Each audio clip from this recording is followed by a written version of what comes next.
a woman publicly destroyed, a killer who calls her his wife. One night that changes everything. Lena Carter thought the worst thing that could happen was being humiliated at her ex's engagement party. She was wrong. The worst thing was discovering her father didn't die in an accident. He was murdered. And now the people who killed him want her dead too. The only man who can save her is Luca Moretti, a ruthless crime boss with blood on his hands and secrets in his eyes. He'll protect her. He'll claim her. But survival comes with a price she never imagined paying. Like this video and comment what city you're watching from, so I can see how far this story travels. The champagne flutes caught the light like tiny explosions, each one a small detonation of wealth Lena would never possess. She stood near the bar, not at it, because ordering a drink felt too presumptuous, watching Adrian Cole's engagement party unfold like a magazine spread come to life. Crystal chandeliers, marble floors so polished she could see her reflection looking back at her, wan and out of place. Women in designer dresses that cost more than her monthly rent, laughing with the kind of ease that only comes from never having worried about money.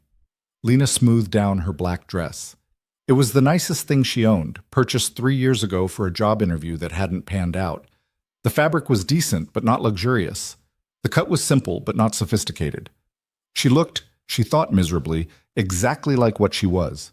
Someone trying very hard to look like she belonged. She shouldn't have come. The invitation had been a surprise, delivered to her cramped studio apartment 2 weeks ago with Adrian's familiar handwriting scrawled across the envelope. For old time's sake, he'd written on the card inside.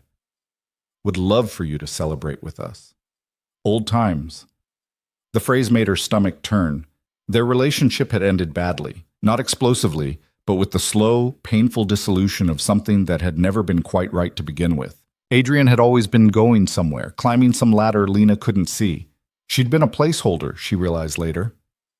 Someone to fill the time until someone better came along, and someone better had definitely come along.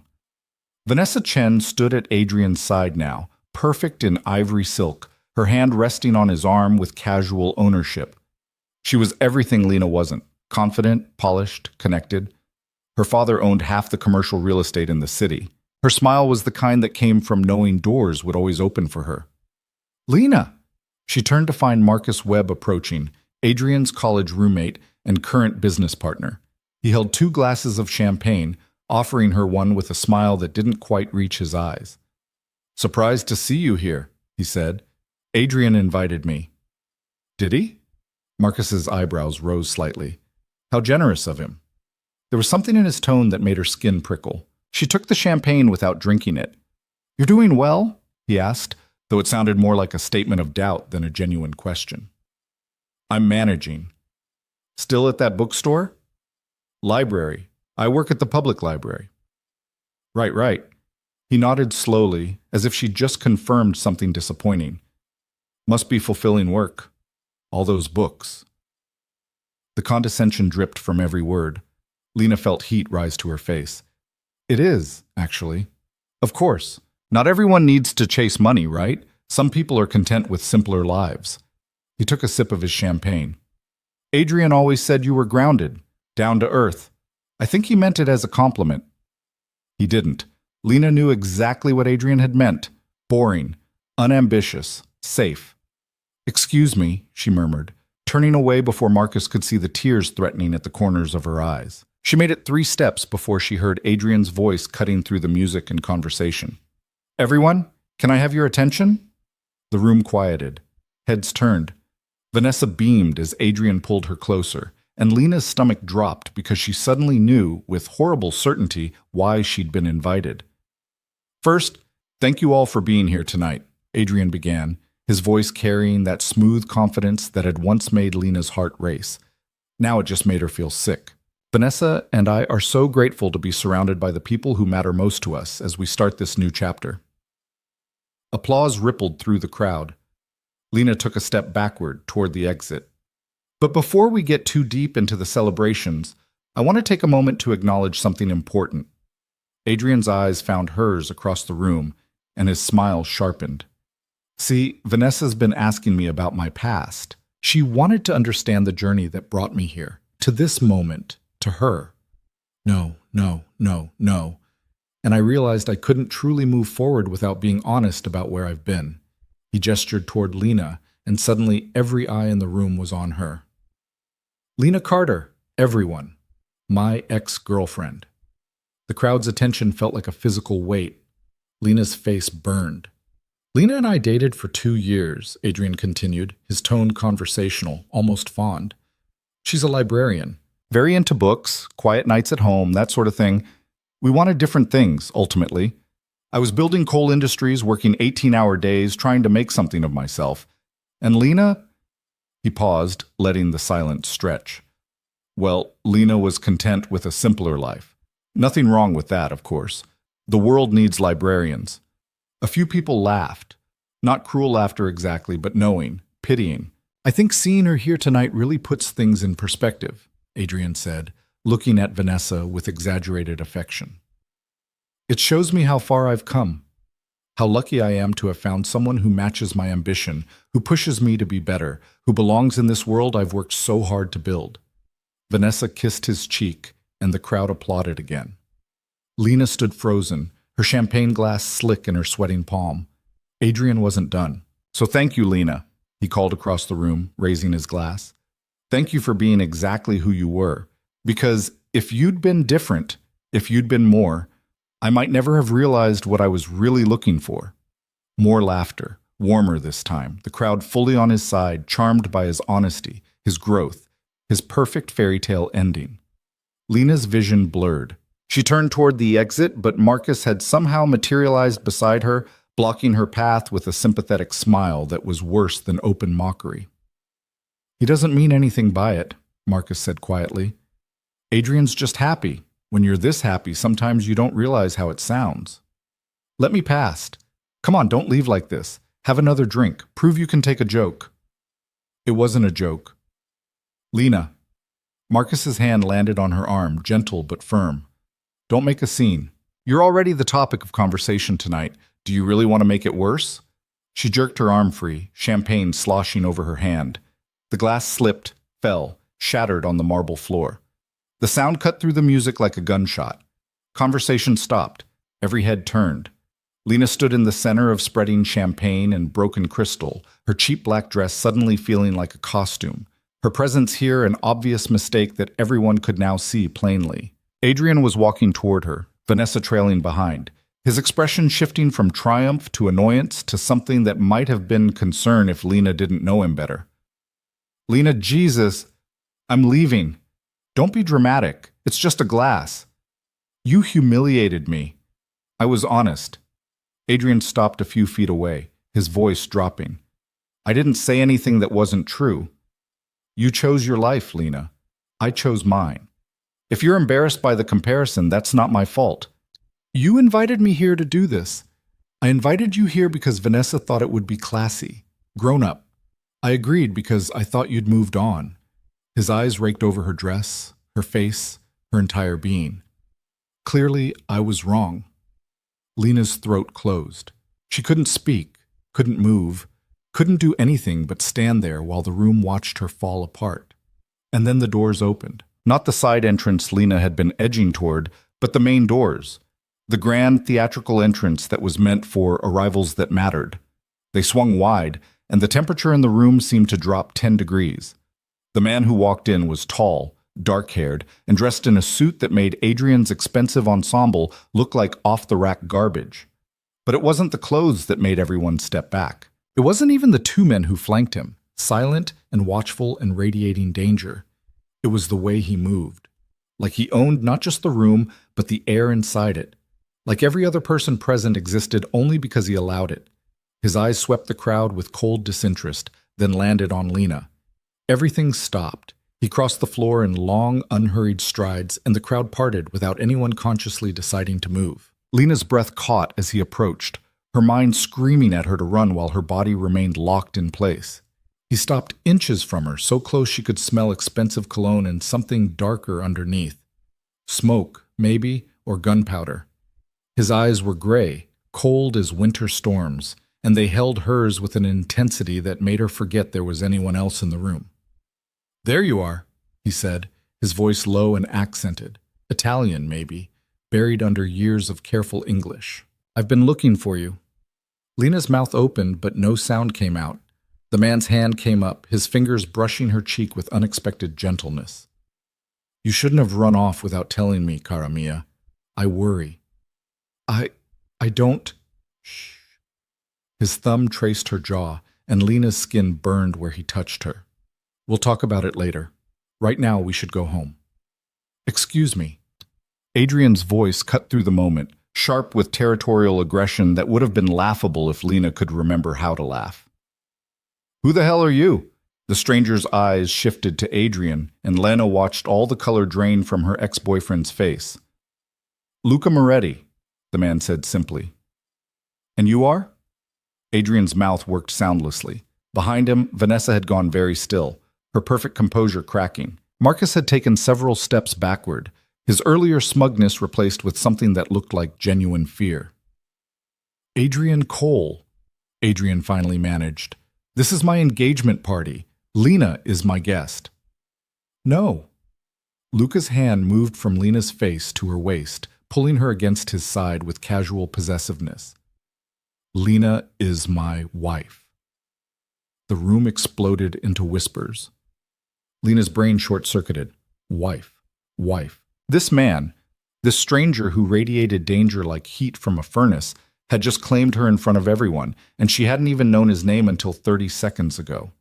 That's not possible, Adrian said, but his voice wavered. She's not married. She doesn't what? Luca's tone remained pleasant, conversational, but something underneath it promised violence. Doesn't wear a ring? That's my fault. I've been negligent. He glanced down at Lena, and the warmth in his eyes was so perfectly manufactured it almost looked real. Forgive me, amore. We'll fix that tomorrow. This is insane. Adrian took a step forward, then stopped when both of Luca's companions shifted slightly, their hands moving to their jackets. Lena, what is he talking about? You're not married. Lena opened her mouth to agree, to explain, to do something that would make sense. Luca's fingers tightened on her waist, not painfully, but enough to feel like a warning, or a plea. She met his eyes, those cold gray eyes that were somehow begging her to play along, and something in her chest cracked open. Maybe it was shock. Maybe it was the champagne she hadn't drunk. Maybe it was the sheer, reckless desire to wipe the smugness off Adrian's face just once. I am, she heard herself say. We are. Married. The lie tasted like freedom. Adrian staggered backward as if she'd slapped him. Since when? 6 months ago, Luca supplied smoothly. Small ceremony, family only. You understand how it is with our people. We prefer privacy. Our people. The phrase hung in the air like a threat. Why didn't you tell me? Adrian's question was directed at Lena, but his eyes kept darting to Luca, fear and confusion warring across his face. Why would I? The words came easier now, anger cutting through her shock. We haven't spoken in over a year. My life stopped being your business the day you decided I wasn't enough for you. That's not... I didn't... You just told a room full of people I was too boring for you, Lena continued, surprised by how steady her voice sounded. That I wasn't ambitious enough. That I chose a small life because I couldn't handle anything bigger. I was being honest. You were being cruel. Lena felt Luca's hand on her waist, anchoring her, and she leaned into it without thinking. But you're right about one thing. We did want different things. You wanted someone who belonged in your world. She gestured around the room, at the crystal and marble and carefully curated wealth. I wanted someone who didn't think love was a business transaction. Vanessa made a small, wounded sound. Adrian's face flushed. So yes, Lena finished, I'm married. To someone who sees me as more than a stepping stone or a cautionary tale. Luca's fingers brushed her hip, a gesture so subtle only she felt it. Approval, maybe. Or just another layer of the performance. Adrian's expression shifted from shock to something uglier. I don't believe you. This is some kind of stunt. Lena doesn't know people like... He gestured at Luca, unable to finish the sentence. People like what? Luca's voice went very quiet. The temperature dropped again. Adrian opened his mouth, closed it, tried again. Wealthy people, he said finally. Powerful people. No offense, Lena, but you work at a library. You live in a studio apartment in a bad neighborhood. You don't exactly run in these circles. Things change, Lena said. Not this much. Not this fast. Luca moved then, stepping slightly in front of Lena, his body language shifting from possessive to protective to dangerous. Are you calling my wife a liar? I'm saying this doesn't make sense. What doesn't make sense is why you invited your ex-girlfriend to your engagement party. Luca tilted his head, studying Adrian like a specimen under glass. What were you hoping for? That she'd see your success and realize what she lost? That she'd cry in the bathroom while you celebrated with your upgrade? He smiled, and it was the coldest thing Lena had ever seen. Instead, she showed up married to someone who makes your little real estate empire look like a lemonade stand. That must sting. Adrian's hands clenched into fists. Who do you think you are? I already told you, I'm Luca Moretti. He said it like it should mean something. From the way people around them were whispering, it apparently did. And if you ever speak to my wife with that tone again, you'll learn exactly what that name means. Is that a threat? It's a promise. The two men in suits stepped closer. Adrian's security, two bored-looking guys in ill-fitting jackets, tensed but didn't move. They were outmatched, and everyone knew it.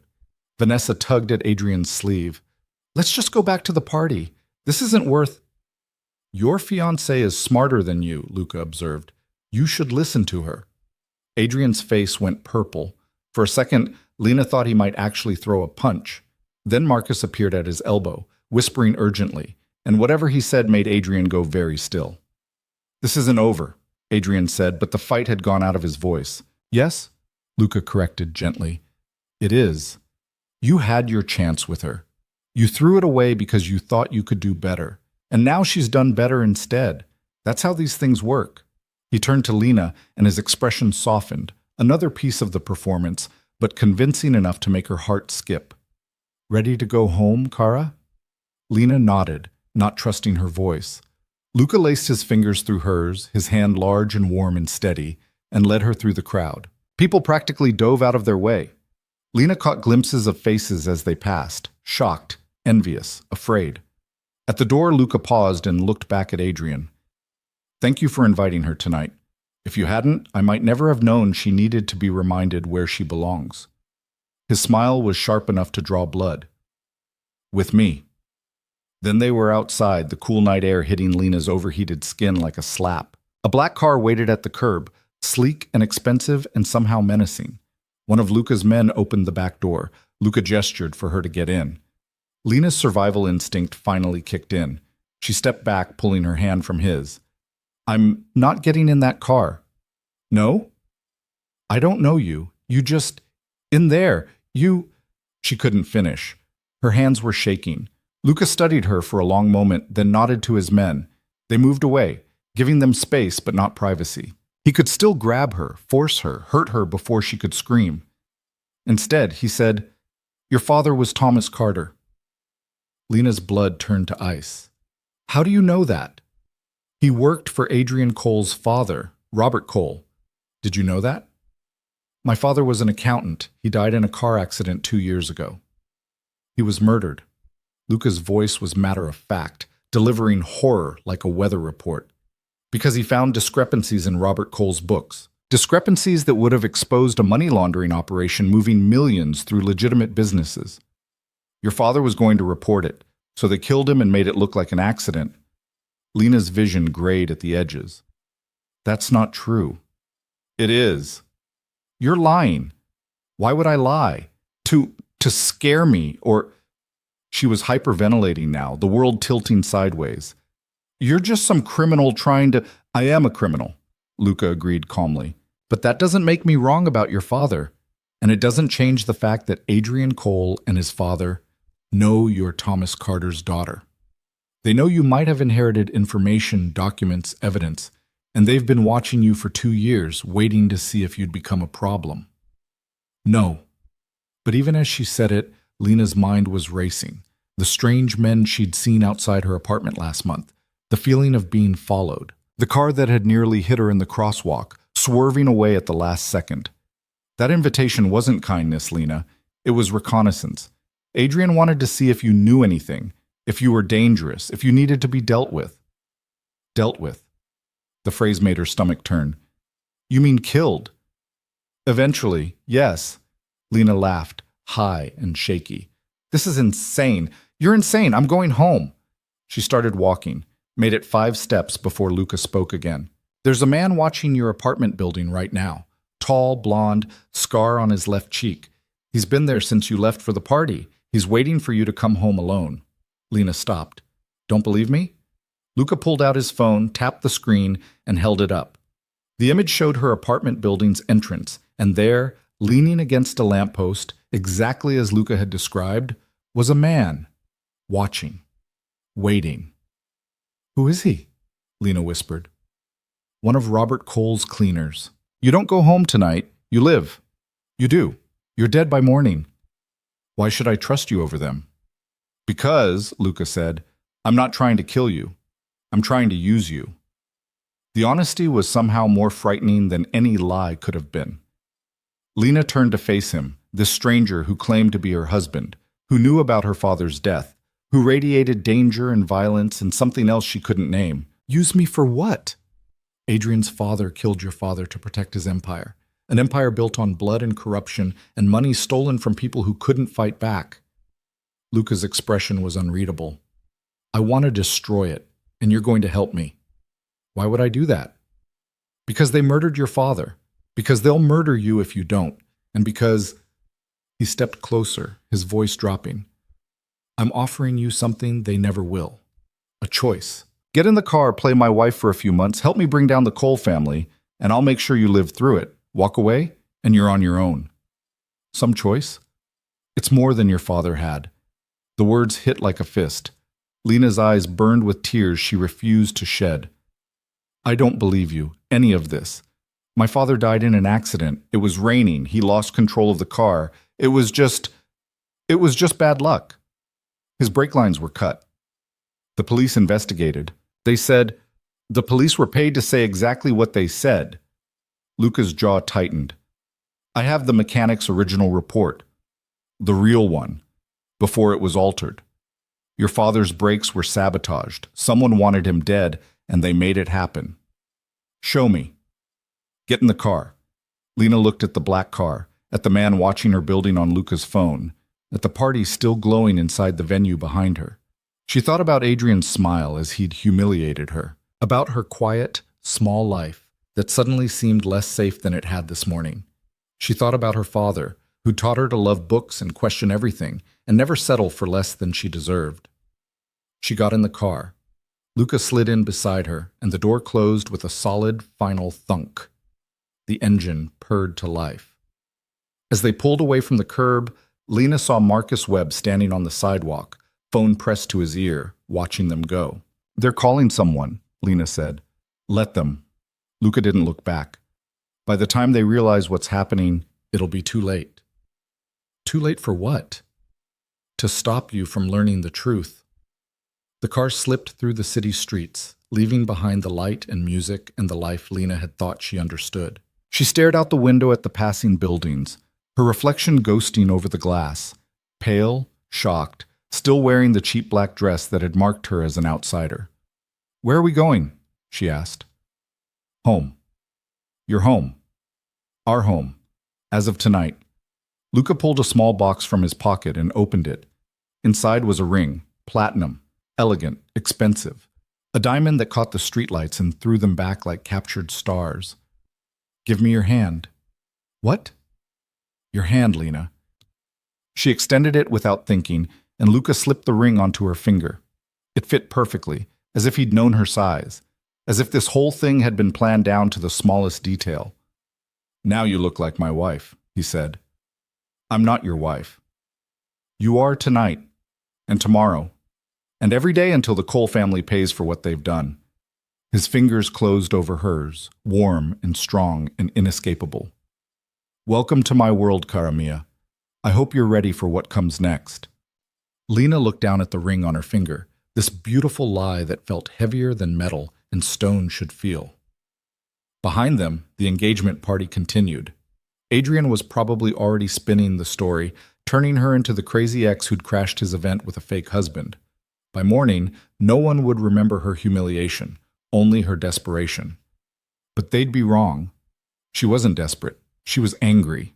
And maybe, just maybe, she was ready to burn down everything that had turned her father into a casualty and herself into an afterthought. "I want to see the report," she said. "The real one, about my father's car." "You will. Tonight." Luca smiled, and this time it reached his eyes. "Tonight," he agreed. The car turned onto a tree-lined street, heading north toward a part of the city Lena had only seen in magazines, toward whatever waited in Luca Moretti's home, toward a life that wasn't hers but might become hers if she survived long enough to claim it. She touched the ring on her finger and tried to remember the last time her father had smiled at her, the last thing he'd said before he died. "Don't let anyone make you small, Lena. You were made for bigger things." Maybe he'd been right, or maybe she was about to die trying to prove it. Either way, she was done being the woman who stood in champagne and broken glass while the world laughed at her smallness. Whatever came next, she'd face it standing up, even if it killed her. The house wasn't a house. It was a fortress disguised as old money, all stone and iron gates and windows that probably cost more than Lena's entire year's salary. The car passed through security checkpoints she didn't fully register, her mind still spinning from everything Luca had said, everything she'd agreed to without really agreeing to anything at all.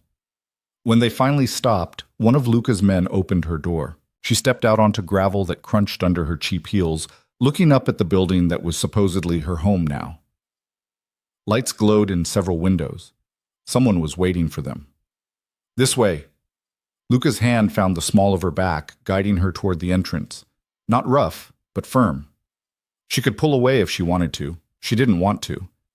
Inside, the foyer was all dark wood and expensive art that Lena couldn't identify but knew was worth more than she'd earn in a lifetime. A woman appeared from a side hallway, older, gray-haired, wearing a neat black dress and an expression of carefully maintained neutrality. "Mr. Moretti, welcome home." "Thank you, Teresa." Luca shrugged out of his jacket, handing it to her without looking. "This is Lena. She'll be staying here." Teresa's eyes flicked to Lena, taking in the cheap dress and the shock still written across her face. "Of course. Should I prepare the guest room?" "No, she'll be in my room." Lena's head snapped toward him. "Excuse me?" "People talk, Teresa," Luca continued, ignoring her. "Make sure the staff understands that Lena is my wife. Anyone who questions that, anyone who makes her uncomfortable, answers to me." "Understood, sir." "We'll need coffee, strong, and bring the file from my office, the Carter case." Teresa nodded and disappeared down the hallway, her footsteps silent on the marble floor. Lena rounded on Luca the moment they were alone. "Your room. You said I'd be safe here, not that I'd be sleeping with you." "I said you'd be safe. Sleeping in separate rooms makes you look like a prisoner, not a wife. We need to be convincing." "For who? Your housekeeper?" "For everyone." Luca walked toward a set of double doors, pushing them open to reveal a study lined with books and dominated by a massive desk. "The Coles have people everywhere. So do I. Within an hour, half the city will know you left that party with me. By morning, everyone will know you're claiming to be my wife. If we want them to believe it, if we want to keep you alive, the story needs to hold up under scrutiny." He was right. Lena hated that he was right. She followed him into the study, her eyes catching on details that didn't fit the crime boss narrative her mind was building. Actual books, well-worn and organized by subject. A framed photograph of a woman who looked like Luca, but softer. A child's drawing pinned to the wall behind the desk, all crayon and enthusiasm. "You have a kid," she said. "A niece. She's 7. Lives in Boston with her mother, my sister." Luca moved behind the desk, pulling out a thick manila folder. "Before you ask, yes, she knows what I do. No, she doesn't approve. We don't talk much anymore." "Because you're a criminal." "Because I couldn't leave this life even when she begged me to." He set the folder on the desk between them. "My father built this empire. When he died, it fell to me. I could have walked away, let it collapse, let other people fight over the pieces. But that would have meant war, bodies in the streets, innocent people caught in the crossfire." "So you became a killer to prevent killing?" "I became what I had to be to keep order." His eyes met hers, gray and cold, and somehow still human underneath. "You don't have to like me, Lena. You don't even have to trust me. But if you want to survive, You need to understand that everything I do has a reason. Teresa returned with coffee and disappeared again without a word. Lena picked up one of the cups, letting the heat burn her palms, grounding her. "The file," she said. Luca pushed it toward her. "Your father's accident report, the real one." Lena's hands shook as she opened it. The first page was a standard police report, the one she'd read a dozen times in the weeks after her father died, memorizing every detail like it might change the outcome. Rainy night, wet roads, vehicle lost control on a curve, Thomas Carter pronounced dead at the scene. But underneath that report was another one. Handwritten notes on garage letterhead. Technical language she didn't fully understand but got the gist of. Brake line severed, not worn, not damaged, cut. Clean, deliberate. Someone who knew what they were doing. "The mechanic who wrote this," Lena said, her voice barely steady. "Where is he now?" "Dead. Heart attack officially, 3 days after he gave this to a friend of mine." "How convenient. The Coles are thorough." Luca sipped his coffee, watching her over the rim. "They don't leave loose ends." Lena flipped through more pages. Bank statements showing large deposits into her father's account. Money he'd never mentioned, money that had disappeared before she could inherit it. Email exchanges between her father and someone named MC, growing increasingly tense. The last one, dated 2 days before his death, was just 3 words. "We need to talk." "MC," Lena said. "Marcus Webb?" "Marcus Cole. He uses his mother's maiden name for business, keeps some distance from his father's reputation." Luca leaned back in his chair. "Your father discovered that Robert Cole was using his real estate company to launder money for various criminal organizations, including mine for a time." Lena looked up sharply. "You worked with them?" "Business is business. Robert Cole moves money quietly and efficiently, or he did, until your father started asking questions. So you're just as guilty." "I never said I wasn't." Luca's expression didn't change. "But I didn't kill your father. That was all Robert. He panicked, had Thomas eliminated, and spent the last 2 years making sure no evidence surfaced. Until now." "Until now." Lena closed the folder, her hands still shaking. She wanted to cry, to scream, to break something. Instead, she took a long drink of coffee and forced herself to think. "Why did you help me tonight? At the party? You could have just grabbed me on the street, forced me into the car, gotten what you wanted."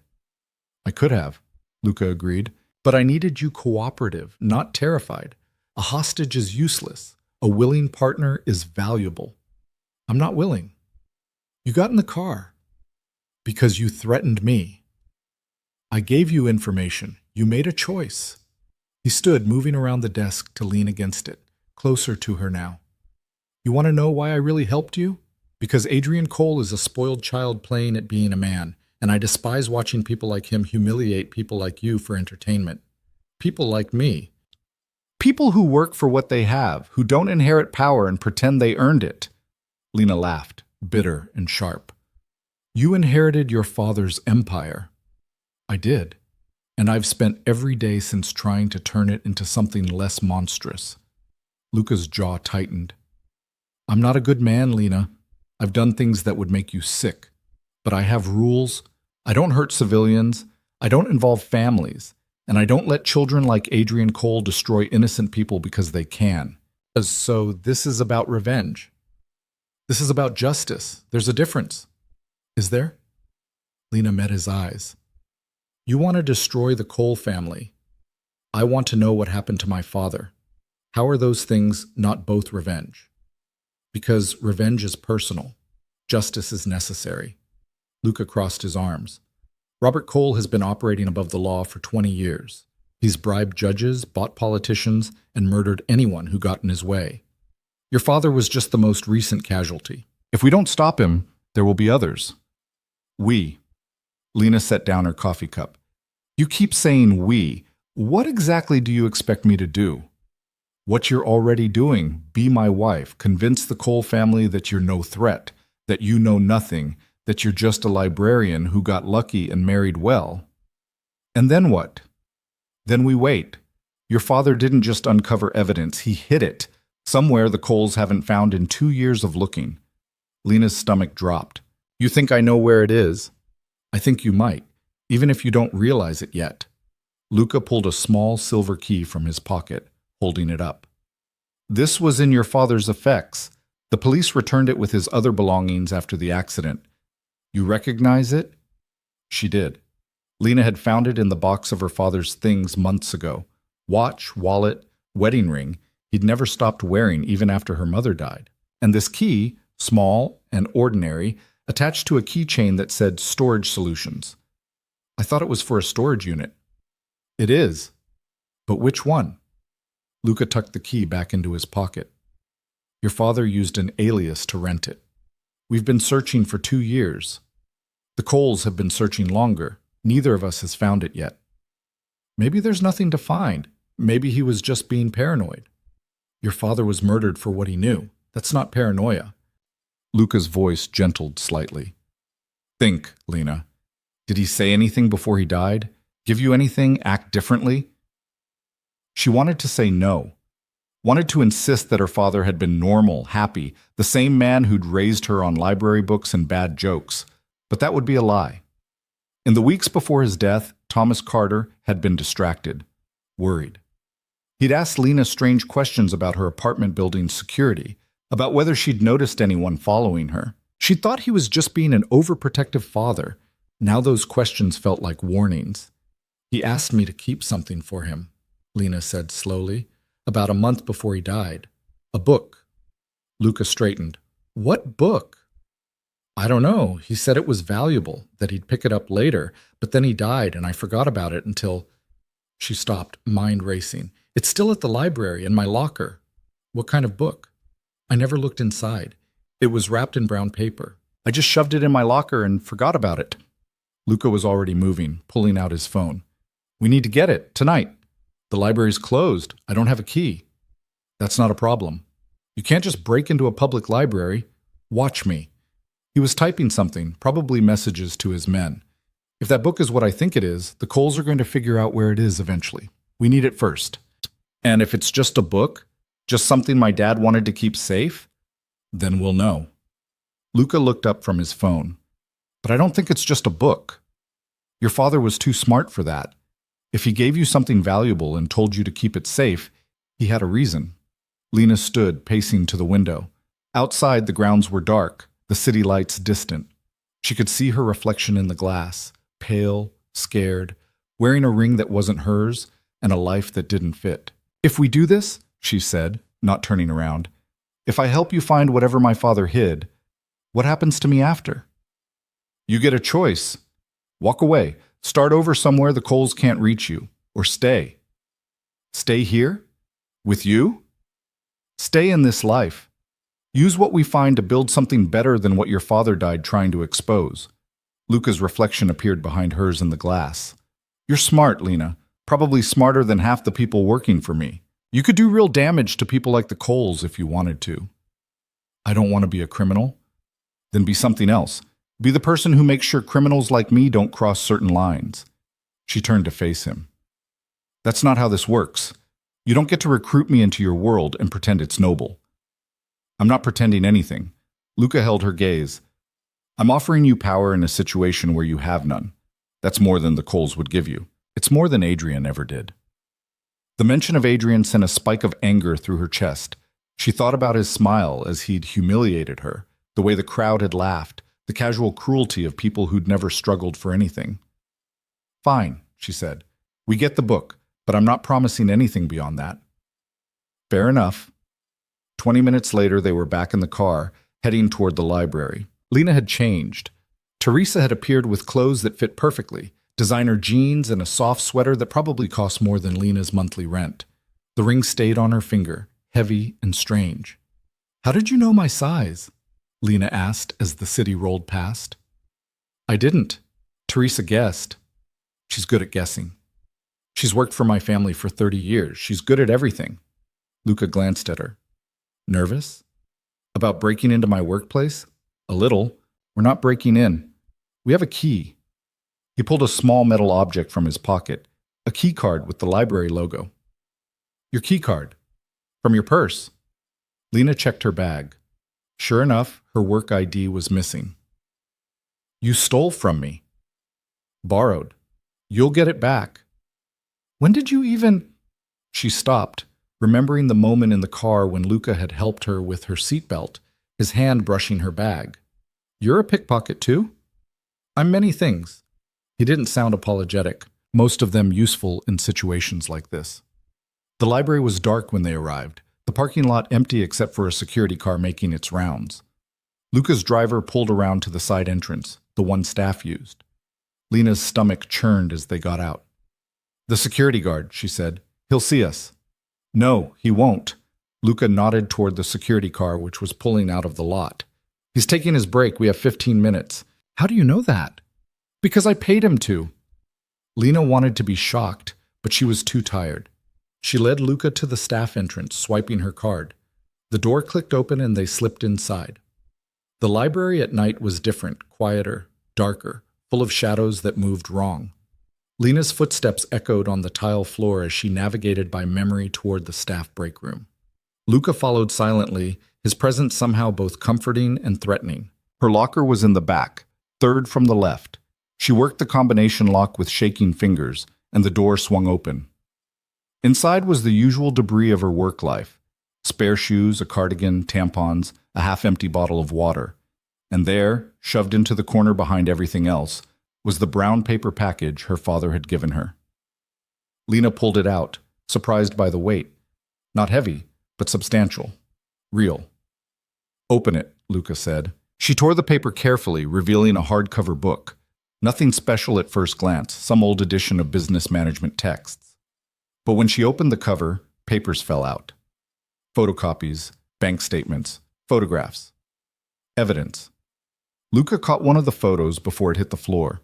His expression went very still. What is it? Lena asked. He held up the photo. It showed two men shaking hands outside what looked like a warehouse. One of them was Robert Cole, older but recognizable from the photos Lena had seen online. The other man she didn't know, older, severe, European-looking. Viktor Sokolov, Luca said quietly. Russian mob. He's been dead for 8 months. Killed in a power struggle. So? So if your father had proof that Robert Cole was doing business with Sokolov, that's enough to bring down his entire operation.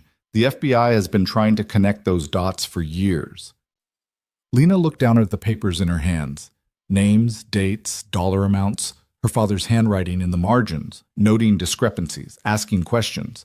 He'd been building a case, piece by piece, probably planning to go to the authorities. But he'd never gotten the chance. We need to go, Luca said, already moving toward the door. Now. What's wrong? If we found this, the Coles might be figuring it out too. The lights went out. Lena froze, the papers clutched to her chest. Beside her, Luca went very still, and she heard the whisper of fabric as he reached for something. A gun, probably, though she couldn't see it in the dark. Stay behind me, he breathed. What's happening? Someone cut the power. Footsteps echoed from the main library floor. Heavy, deliberate, multiple people. Lena's heart hammered against her ribs as Luca's hand found hers, pulling her toward the back exit.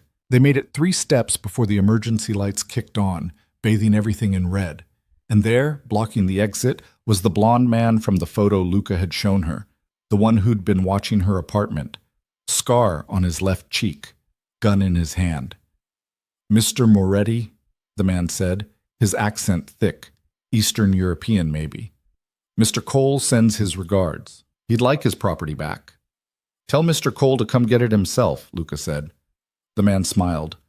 He thought you might say that, which is why he sent me to collect the girl instead. Everything happened too fast for Lena to track.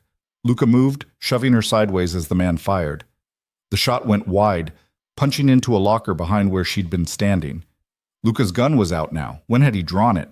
And he fired back, forcing the man to duck behind a wall. Run, Luca ordered. Which way? Anywhere that's not here. More footsteps, more voices. The Coles hadn't sent one man. They'd sent a team. Lena ran, clutching the book and papers, her cheap heels slipping on the tile. She heard Luca behind her, heard shots, heard shouting in languages she didn't understand. The library turned into a maze of shelves and shadows, familiar during the day but alien now. She burst through a side door into the children's section, tripping over a beanbag chair and sprawling onto carpet that smelled like crayons and hand sanitizer. The papers scattered around her. Scrambling, she gathered them up, shoving them back into the book. Her hands were shaking so badly she could barely grip the pages. Found her! Lena looked up to see a second man standing in the doorway. Younger than the first, but just as armed, just as dangerous. He raised his gun. A shot rang out, but not from his weapon. The man jerked, stumbled, fell. Behind him stood Luca, his gun smoking, his expression cold as winter. Get up, he said to Lena. She did, legs shaking, and he pulled her past the body. Don't look, she told herself. Don't look at the blood, at the way he's not moving, at what Luca just did. But she looked anyway. And then she threw up on the children's section carpet. No time for that, Luca said, not unkindly. He wiped her mouth with his sleeve, grabbed her hand, and hauled her toward the emergency exit. They crashed through into the night air, alarms screaming behind them. The car was waiting, engine running. Luca threw Lena into the back seat and dove in after her as bullets sparked off the pavement. Drive, he snapped at his man, and they were moving, tires squealing, leaving the library and the bodies and Lena's normal life far behind. She sat in the back seat, covered in vomit and terror, clutching a book full of her dead father's secrets, while a killer sat beside her and told her everything would be fine. And the worst part was, she believed him. Because what choice did she have? Back at the house, Teresa took one look at Lena's vomit-stained sweater and didn't ask questions. She just led her upstairs to a bathroom bigger than Lena's entire apartment and started running a bath while Lena stood there shaking, still clutching the book like it might disappear if she let go. Miss, Teresa said gently, you need to let me have that so you can clean up. No. Lena's voice came out strangled. I can't. It's evidence. I'll put it on the counter, right there where you can see it. Teresa's hands were soft when they pried the book from Lena's grip. Mr. Moretti has men checking the perimeter. You're safe here. Safe. The word felt like a joke. A man had died tonight. Luca had shot him, killed him, and Lena had watched it happen. She'd seen the blood, the way his body had crumpled like something with all the strings cut. I need to call the police, Lena said. No, miss, you don't. Someone died. I saw there was a... Mr. Moretti is handling it. Teresa started helping her out of the ruined sweater, professional and matter-of-fact, like she'd done this before. Maybe she had. The library will report a break-in. The security footage has already been erased. By morning, it'll just be another unsolved crime. That's not how this works. That's not... Lena's legs gave out and she sat hard on the toilet, her breath coming in short, sharp gasps. I'm going to be sick again. No, you're not. You're going to breathe. Teresa knelt in front of her, holding Lena's face between her hands. In through your nose, out through your mouth, like this. Lena tried. Failed. Tried again. Eventually her breathing slowed enough that the black spots at the edges of her vision receded. Good, Teresa said. Now get in the bath before the water gets cold. Lena did, too exhausted to argue. The water was almost too hot, but she sank into it anyway, letting it burn away the feeling of blood on her hands, even though she hadn't touched the body. The book sat on the counter where Teresa had promised, papers visible through the gap in the cover. Her father had died for those papers, and tonight, someone else had died trying to take them. The door opened without a knock. Lena jerked upright, water sloshing, but it was just Luca. He looked different, tired maybe, or as close to tired as someone like him got. His shirt was gone, replaced by a black t-shirt that showed the edges of tattoos she hadn't known were there. Dark ink, old script, something that looked like names. Out, Teresa said firmly. I need to talk to her. She's in the bath. I'm aware. Luca's eyes stayed on Lena's face, not dropping lower. It's important.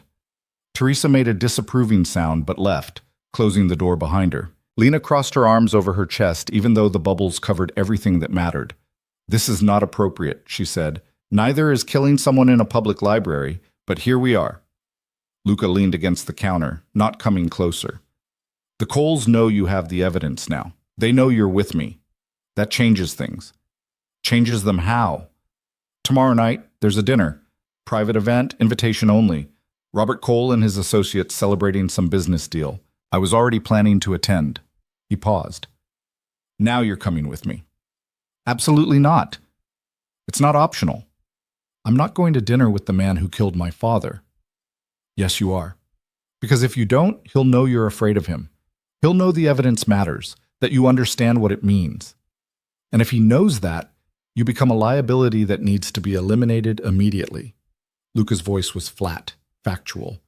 Right now, he thinks you're just my wife. Some woman I picked up, probably for, he gestured vaguely, reasons that don't concern him. You show up on my arm, play the role, act like you don't know anything, and you buy us time to figure out what to do with what your father found. I can't sit across a table from him and pretend. You can. You will. Luca crossed his arms. I've already sent copies of the documents to 3 different secure locations. If anything happens to either of us, they go public. That's our insurance. But insurance only works if the other party believes you'll use it. Lena sank lower in the water, wishing it would swallow her whole. What am I supposed to say to him? How am I supposed to act? Like you're in love with me. Like you don't care about anything except being Mrs. Moretti. His mouth twisted slightly. Shouldn't be hard. You've spent most of your adult life making yourself small for men who didn't deserve it. The words hit like a slap. Lena sat up, water streaming down her shoulders. Excuse me? Adrian, your father probably, though I'm guessing that was different. You know how to disappear into the background, how to make other people comfortable by taking up less space. Luca's gray eyes were steady on hers. Tomorrow night, you do the same thing. Be beautiful, be quiet, be exactly what they expect a mob wife to be. And while they're dismissing you as arm candy, you listen, you watch, you remember everything they say. I'm not a spy. You are now. I'm a librarian. You were a librarian. Luca pushed off the counter, moving toward the door. Now you're something else. Figure out what that is before tomorrow night, because I can't protect you if you fall apart at the table. You could just let me go, give me money, put me on a plane somewhere, let me disappear. They'd find you in a week. He paused with his hand on the doorknob. The Coles don't forgive loose ends. Your father learned that. Don't make me watch you learn it too. He left before she could respond. Lena sat in the cooling water, staring at the book on the counter, and tried to remember who she'd been 2 days ago. That woman felt like a stranger now. Someone who'd never seen a man die, who'd never worn a ring that didn't belong to her, who'd never agreed to have dinner with her father's killer. But that woman was gone, and whoever was left in her place had to be strong enough to survive what came next. The next morning, Teresa woke her with coffee and the news that a stylist would be arriving in an hour. Lena had slept in Luca's bed, alone because he'd never come upstairs, and woken up disoriented by Egyptian cotton sheets that probably cost more than her security deposit. A stylist for what? Lena asked, accepting the coffee. For tonight. Mr. Moretti wants you to look the part. The part of what exactly? Teresa smiled slightly. A woman worth killing for. The stylist turned out to be 3 people. A woman named Sophia who looked Lena up and down like she was a science project, and 2 assistants who wheeled in racks of dresses that made Lena's throat close up. Designer labels she recognized from magazines. Price tags she didn't want to imagine. Mr. Moretti said you should look expensive but not flashy, Sophia said, pulling out a deep green silk dress that caught the light like water. This would work. It's sophisticated, age-appropriate, and the color will make your eyes pop. My eyes are brown. Trust me. Sophia held the dress up against Lena's body, tilting her head. Yes, this one. Try it on. The next 2 hours were a blur of fabric and criticism. Too tight here, too loose there, stand up straight, turn around. No, not like that. Lena felt like a doll being dressed by someone who cared more about the aesthetic than the person wearing the clothes. But when Sophia finally finished, when Lena looked in the mirror, she barely recognized herself. The green dress hugged her body in ways her clothes never had, making her look curved instead of shapeless. Her hair had been styled into something sleek and sophisticated. Makeup that was somehow both natural and transformative made her cheekbones look sharper, her eyes larger, her mouth like something worth paying attention to. Perfect, Sophia declared. You look like money. I look like someone pretending to be money, Lena corrected. Same thing in this world. Sophia packed up her supplies. The shoes are by the door. Wear them around the house today so you don't trip tonight. And for the love of everything, do not eat anything that might stain. That dress costs more than most people's cars." After she left, Lena stood in front of the mirror, trying to reconcile this woman with the one who'd worn a cheap black dress to Adrian's party. Was that really only 2 nights ago? It felt like a lifetime. "You clean up well." She turned to find Luca in the doorway, dressed in dark slacks and a white shirt with the sleeves rolled up. He looked at her the way men in movies looked at women before kissing them, and something in Lena's stomach flipped over. "Don't," she said. "Don't what?" "Don't look at me like that. This isn't real. Tonight it needs to be." He came closer, and Lena forced herself not to back away. "The Coles will be watching every interaction between us, looking for cracks, for proof that this marriage is fake." "It is fake? They don't know that." Luca stopped in front of her, close enough that she could smell his cologne. "Which means we need to be convincing. Have you ever been in love, Lena?" The question caught her off guard. "What kind of question is that?" "A relevant one. Because tonight, you need to look at me like I'm the most important person in your world. Like you'd do anything for me. Like losing me would destroy you." His hand came up, fingers brushing her cheek. "Can you do that?" Lena's skin burned where he touched her. "I'm not an actress." "Then don't act. Just remember that I'm the only thing standing between you and a bullet." His thumb traced her jaw. "That should be enough to fake devotion." She pulled away, putting distance between them. "When does this end? The pretending, the dinner parties, all of it. When do I get my life back?" "When the Coles are destroyed or dead, whichever comes first." "That could take months. Could take years." "I can't do this for years." "Then let's hope it doesn't take that long." Luca moved to the window, looking out at the grounds. "Your apartment building was raided this morning. Police, federal agents, whole production. They're saying they got an anonymous tip about drug trafficking." Lena's blood went cold. "That's not true." "Of course it's not. But the Coles needed an excuse to search your place legally, and now they have it. They're looking for the evidence, for anything your father might have left you." "There's nothing there. I never kept anything important at home." "They'll figure that out eventually, which means their next move will be making sure you can't testify about what you do have." He turned back to face her. "The dinner tonight isn't just theater. It's a message. Me showing up with you tells Robert Cole that I know what he did, that I have his secrets, and that if he wants them back, he'll have to go through me. You're using me as bait. I'm using you as leverage. There's a difference. Not from where I'm standing. Would you rather I'd left you at that party? Let Adrian's people grab you in the parking lot, torture the information out of you, dump your body somewhere it wouldn't be found for weeks?" Luca's voice was harsh. "That was your future, Lena. I didn't create this situation. I just gave you a chance to survive it." He was right, and she hated him for it. Hated that he'd saved her. Hated that she needed him. Hated that part of her was starting to trust him, even though every instinct screamed that trusting a man like Luca Moretti was suicide. "Fine," she said. "I'll play your devoted wife. But when this is over, I want out. Completely out. New identity, new city, new life, where nobody knows who I am or what I've done." "Deal." He held out his hand. Lena stared at it for a long moment before shaking. His grip was firm, warm, and when he pulled her closer, she didn't resist. "One more thing," he said quietly. "Tonight, if something goes wrong, if shooting starts, if anyone pulls a weapon, you hit the floor and you stay there until I come for you. Understand? You think it'll come to that?" "I think Robert Cole is a cornered animal with everything to lose. Cornered animals are unpredictable." His free hand came up to cup her face. "Promise me you'll stay down if things go bad." "I promise." "Good." He released her, stepping back. "Dinner's at 8. We leave at 7:30. Between now and then, stay in the house. Don't answer the phone. Don't check your email. Don't contact anyone from your old life." "What if someone's worried about me?" "Let them worry. You're dead to that life now anyway." The words should have hurt, but they just felt true. Lena nodded, and Luca left her standing in front of the mirror, dressed like someone else, preparing to have dinner with her father's killer. The hours crawled by. Lena tried to read, couldn't focus. Tried to eat, couldn't stomach it. Tried to sleep, but every time she closed her eyes, she saw the man in the library, the way he'd fallen, the blood spreading beneath him. Around 6, Teresa brought her a glass of wine and a small pill. What is this? Lena asked. Something to calm your nerves. Doctor prescribed. Mr. Moretti thought you might need it.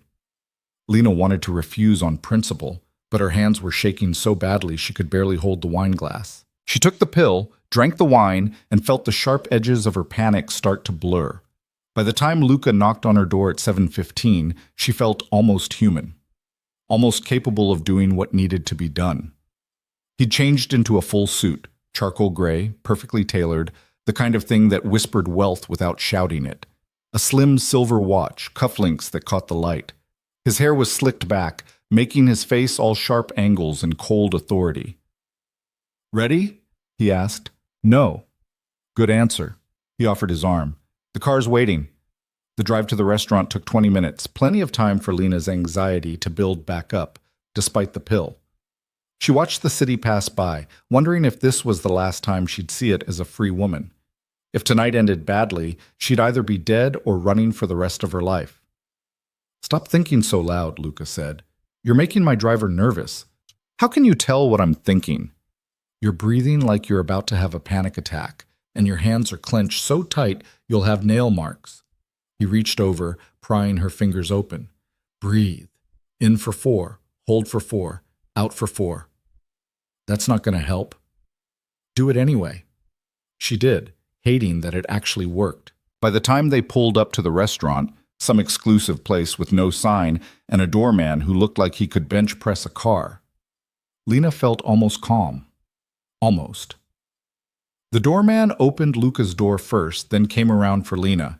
She stepped out onto the sidewalk, wobbling slightly in the expensive heels, and Luca was there immediately, his hand on her elbow, steadying her. "Smile," he murmured, "like you're happy to be here." Lena smiled. It felt like cracking her face open, but she did it. Inside, the restaurant was all dark wood and dim lighting, the kind of place where conversations happened in whispers and nobody asked questions. A hostess led them through the main dining room to a private area in the back, separated by heavy curtains. And there, seated at a table that could have fit 12 but only held 6, was Robert Cole. He looked older than his photos, grayer, but his eyes were sharp as he watched them approach. Adrian sat to his right, his expression carefully neutral. Marcus was there too, along with 2 other men Lena didn't recognize. No Vanessa. This was business, not pleasure. "Luca," Robert said, standing, "I'm surprised you accepted my invitation." "I'm a man of many surprises." Luca shook his hand, and Lena watched the 2 men size each other up like wolves deciding whether to fight or flee. "I believe you know my wife." Robert's eyes shifted to Lena, and she felt the weight of his attention like a physical thing. "Mrs. Moretti, what a pleasure." He offered his hand. Lena stared at it, at the fingers that had signed her father's death warrant, and for a moment she couldn't breathe. Luca's hand pressed against her lower back, a reminder, a warning. She shook Robert's hand. His grip was dry, firm, exactly what you'd expect from a successful businessman. Not the grip of a killer. But then killers didn't always look like monsters. "The pleasure's mine," Lena heard herself say. "Please sit." Robert gestured to the empty chairs across from him. "We have much to discuss." They sat. A waiter appeared with wine, expensive bottles that probably cost more than Lena used to make in a month. She accepted a glass she had no intention of drinking, watching Robert over the rim. "I have to say," Robert began, "when I heard Luca had gotten married, I was shocked. You've always been so dedicated to your work, so focused on the family business." "Lena changed my priorities," Luca said smoothly. His hand found hers on the table, lacing their fingers together. "When you meet someone who makes the rest of the world seem less important, everything shifts." "How romantic." Robert's smile didn't reach his eyes. "And how did you 2 meet? Adrian tells me Lena worked at a library." "Still does," Lena said before she could stop herself. Then, catching Luca's warning glance, "Or did. I've been taking time off to adjust to my new life." "Quite an adjustment, I imagine. From public libraries to—" Robert gestured around the room. "This." "I like books better than people, honestly," Lena said. "Present company excluded." Adrian made a sound that might have been a laugh or a cough. Robert's smile sharpened. "Adrian mentioned you 2 used to date," Robert continued. "Small world." "Very small." Lena met Adrian's eyes across the table. But sometimes you have to date the wrong person to recognize the right one when they show up. Is that what happened? Luca showed up and swept you off your feet? Something like that. At my engagement party, if I recall correctly. Adrian's voice was tight. Quite the dramatic entrance. Your party was lovely, Luca said. Though I think we both know Lena was only invited so you could make yourself feel superior. Didn't quite work out the way you planned, did it? The temperature at the table dropped 10 degrees. Robert raised a hand slightly, and Adrian shut his mouth with an audible click. Boys, Robert said mildly, let's keep this civil. We're here to celebrate, not rehash old grievances. What are we celebrating? Luca asked. A new venture. Partnership with some international associates. Very lucrative, very exciting. Robert sipped his wine. I'd like to discuss your involvement, actually. Your family's distribution network would be invaluable. I'll think about it. I hope you do more than think. This opportunity won't last forever. Robert's eyes moved to Lena again. Tell me, Mrs. Moretti, what do you think of your husband's line of work? Lena's heart hammered. This was a test. She could feel everyone at the table watching her, waiting to see if she'd crack. I think, she said carefully, that Luca does what needs to be done to protect the people he cares about. That's more than most men can say. Diplomatic answer. Honest answer. And your father? He was an honest man too, wasn't he? Worked in accounting, I believe. There it was. The real reason they were here. Lena's fingers tightened on Luca's hand, but she kept her voice steady. He was. He died 2 years ago. Car accident. I heard about that. Tragic. Robert's expression was perfectly sympathetic, perfectly false. You must miss him terribly. Every day. Did he leave you anything? Besides memories, I mean. Any papers, documents, things a daughter might keep as mementos? Luca's thumb stroked the inside of her wrist. Slowly, deliberately. Just his books, Lena said. He loved books almost as much as I do. Everything else was sold or donated. No old work files, financial records. Why would an accountant keep work files at home? That seems unprofessional. Robert laughed, the sound genuine this time. Indeed it would be. I apologize for prying. I knew your father professionally, you understand. Good man. Very thorough. I was simply curious if he'd left behind any wisdom I might learn from. He left behind the lesson that working too hard can kill you, Lena said. He was driving home late from the office when he crashed. If he'd valued his life more than his job, he might still be here. The lie tasted bitter, but it was the lie Robert wanted to hear. That Thomas Carter had died because of his own choices, not because someone had murdered him. Robert nodded slowly. A valuable lesson for all of us. Dinner arrived then, course after course of food Lena couldn't taste. She pushed things around her plate, smiled when appropriate, laughed at jokes that weren't funny. Across from her, Adrian kept staring like he was trying to solve a puzzle. Marcus watched her with open suspicion. But Robert had relaxed slightly, as if he'd gotten the answer he'd been looking for. The performance was working. Luca played his part perfectly. The attentive husband who couldn't keep his hands off his new wife. His fingers on her shoulder, her wrist, the small of her back. Every touch was calculated, designed to sell the illusion. But somewhere in the middle of dessert, when his thumb brushed the corner of her mouth to wipe away imaginary chocolate, Lena felt her pulse kick up for reasons that had nothing to do with fear. This was dangerous. Not the dinner, not the coals. This feeling, this almost belief that Luca's touches meant something beyond strategy. Excuse me, she murmured. Powder room. She stood before anyone could object, before Luca could insist on coming with her. The waiter pointed her toward the back of the restaurant, and she walked on shaking legs, desperate for a moment alone to breathe. The bathroom was blessedly empty. Lena locked herself in a stall and pressed her forehead against the cool metal door, trying to remember how to exist in her own skin. The door to the bathroom opened. Footsteps. Then Adrian's voice. I know you're in here, Lena. She froze. This was the women's bathroom. He shouldn't be. We need to talk. Now. Slowly, Lena unlocked the stall and stepped out. Adrian stood between her and the exit, his expression somewhere between angry and desperate. What do you want? She asked. The truth. Are you really married to him? Why do you care? Because this doesn't make sense. You and Luca Moretti? You don't even like dangerous men. You used to lecture me about working too much. Maybe I changed. Not this much. Not this fast. Adrian moved closer. What does he have on you? Because I know you, Lena. You wouldn't choose this life. You don't know me at all. You proved that at your party. I was showing off, being an idiot. I'm sorry, okay? Is that what you want to hear? It's 2 years too late. Then why are you here? Why did you show up tonight on Moretti's arm, playing dress up in expensive clothes, pretending to be someone you're not? Because your family killed my father, Lena wanted to scream. Because I'm trying to survive long enough to make you all pay. Instead, she said, I'm here because Luca invited me. Because I'm his wife. And because my life stopped being your business the day you decided I wasn't good enough for you. That's not what I...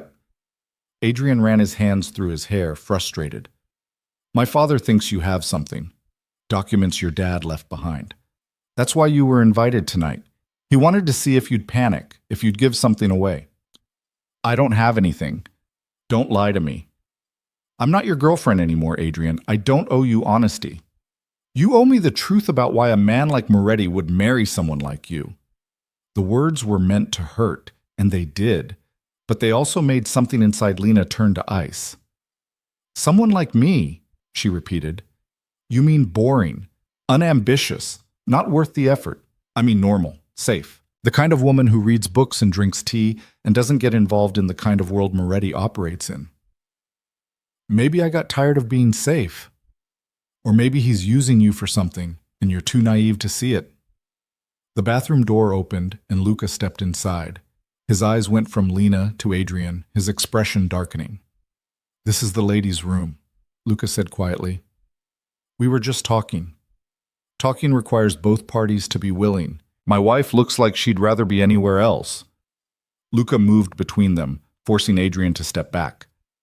Go back to the table. Tell your father Lena felt ill, that we're leaving. You can't just... I can. Luca's hand went to the small of Lena's back. And I am. Leave. Now. For a second, Adrian looked like he might argue. Then he saw something in Luca's eyes that made him go pale. He left without another word. Lena sagged against the sink, her legs finally giving out. Luca caught her, holding her upright. Did he hurt you? Luca asked. No, just scared me. We're done here. He helped her stand, steadying her. Can you walk? I think so. They made it out of the bathroom, through the restaurant, past Robert Cole's table where Adrian was whispering urgently to his father. Robert caught Lena's eye as they passed, his expression unreadable. In the car, Lena finally let herself shake. Luca poured her a drink from the bar built into the seat, something amber and strong that burned going down. You did well, he said. I almost broke. But you didn't. Adrian knows something's wrong. He told me his father suspects I have the documents. Of course he does. But suspecting and knowing are different things. Luca took the glass from her, refilling it. We bought ourselves time. That's all we needed tonight. How much time? Enough. He handed her the drink back. Rest tomorrow. The day after we move. Move where? To the next phase. His eyes were dark in the dim car interior. The part where we stop playing defense and start burning their world down. Lena drank the whiskey, welcoming the burn. Outside, the city passed by, full of people living normal lives. People who hadn't watched someone die, who hadn't shaken hands with their father's killer, who weren't married to a mobster and everything but the paperwork. She envied them. But she didn't want to be them anymore. She wanted to be someone who could survive this, someone who could stand across from Robert Cole and smile while planning his destruction. Someone who could wear expensive dresses and dangerous men's rings and not feel like an imposter. She wanted to be whoever Lena Moretti needed to be, even if it killed Lena Carter in the process. 2 days of silence followed the dinner. Lena spent them in Luca's house, learning its rhythms, its secrets. She discovered that Teresa had worked for Luca's father during the bloodiest years of the family business and had seen things that made her sleep with a rosary under her pillow. That the chef, a quiet man named Paolo, had once been a combat medic and still flinched at loud noises. That the gardener kept a shotgun in the tool shed and knew how to use it. Everyone in this house had a story written in violence. Everyone except Lena.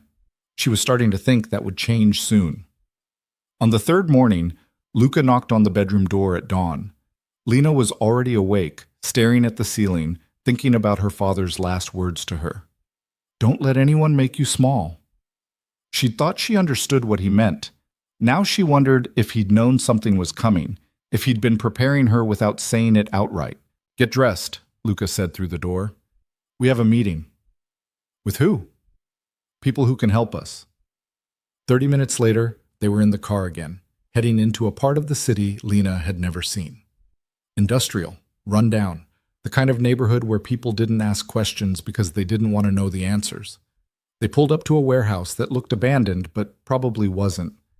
Two men stood guard outside, armed and watchful. They nodded at Luca, eyeing Lena with open curiosity.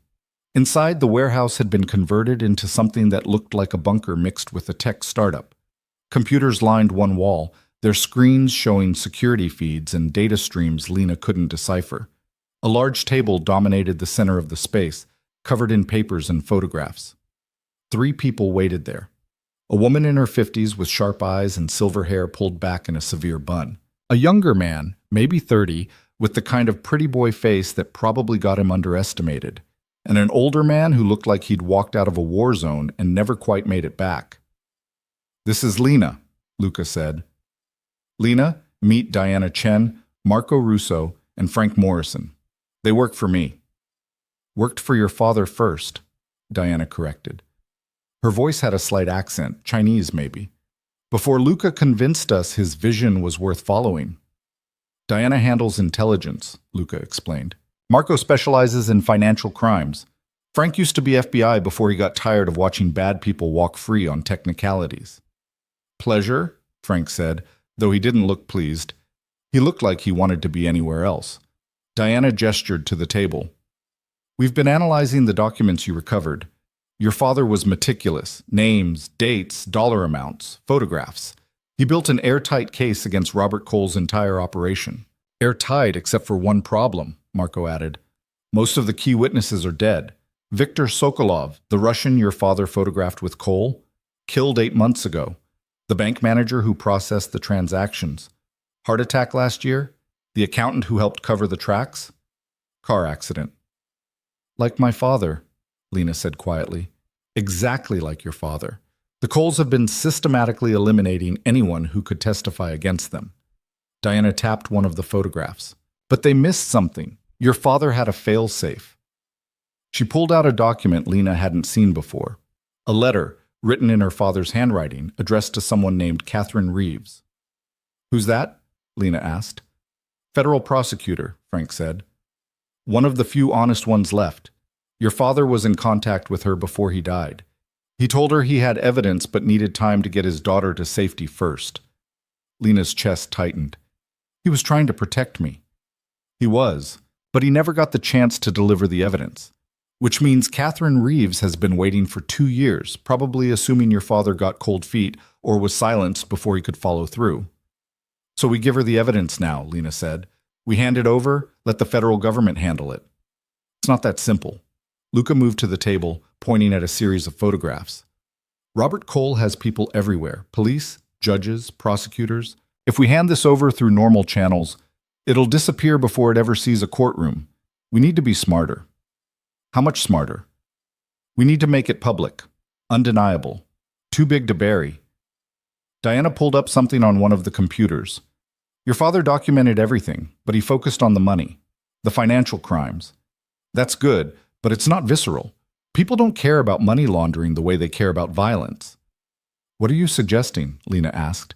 That we dig deeper. Find the bodies Robert Cole buried, literally and figuratively. Connect him not just to financial crimes, but to murders, disappearances, human trafficking. Make him a monster the public can't ignore. Lena looked at Luca. Is that true? Is Robert Cole involved in all that? Yes, Luca said simply. He is. So is my father, for that matter. The difference is I'm trying to phase out the worst of it. Robert's doubling down. Why? Because he's desperate. His legitimate businesses are failing. His political connections are drying up. He needs the dirty money to keep his empire afloat. Luca crossed his arms. Which makes him dangerous. A man with nothing to lose will do anything to survive. Marco spoke up. We've been tracking some unusual activity, large cash withdrawals, meetings with known enforcers, encrypted communications we can't crack yet. Robert's planning something big. Like what? Lena asked. Best guess? He's going to make a move against us. Try to eliminate the threat before we can use what we know. Frank pulled out a handgun, checked the clip, set it on the table like it was a paperweight. We need to move first. How? Diana smiled, sharp and cold. We're going to stage a robbery. Lena blinked. What? Robert Cole keeps physical records of his worst crimes in a safe at his estate. Insurance, in case his partners try to turn on him. If we can get into that safe, photograph everything, and get out clean, we'll have enough evidence to bury him 10 times over. You want to break into his house? Not me. You and Luca. The room went very quiet. Lena's pulse kicked up, her palms suddenly sweating. Absolutely not, she said. It's the only way, Diana insisted. Robert's hosting a charity gala next week. 500 guests, most of them wealthy and connected. You and Luca are already on the guest list as a married couple. You attend as guests, you slip away during the event, you access the safe, you get back to the party before anyone notices you're gone. I'm not a thief. You don't have to be. Luca is. Diana looked at Luca. You've done this before. Smaller scale, but the principle's the same. The principle, Luca said, is that I was 22 and stupid. I'm not risking Lena on something this dangerous. She's already at risk. We all are. Marco pulled up a floor plan on one of the screens. Cole's estate has state-of-the-art security, but during the gala, half the cameras will be focused on the public areas. The private wing where he keeps the safe will be lightly guarded. We can create a diversion, pull security away, give you a 10-minute window. 10 minutes, Lena repeated. To find a safe, crack it, photograph everything inside, and get back to a party full of people who want me dead. 8 minutes, actually, Marco corrected. You need 2 minutes buffer for unexpected complications. This is insane. This is necessary. Diana's voice was firm. Every day we wait, the Coles eliminate more evidence, kill more witnesses. Your father died trying to stop them. Are you going to let that be for nothing? The words hit like a fist. Lena thought about her father, about the careful way he'd documented everything, about the risk he'd taken to protect her. He died alone on a rainy road, his brakes cut, his evidence hidden, his daughter oblivious to the danger. She couldn't let that be the end of the story. If I do this, Lena said slowly, if I help you break into Robert Cole's house and steal his secrets, what happens after? When this is over and the Coles are destroyed, what happens to me? Whatever you want, Luca said. New identity, new city, enough money to start over anywhere in the world. You'll be free. Will I? Lena looked around the room at these people who lived in shadows and violence. Or will I always be looking over my shoulder, waiting for someone to recognize me, to connect me to this? That's up to you. Luca's gray eyes were steady on hers.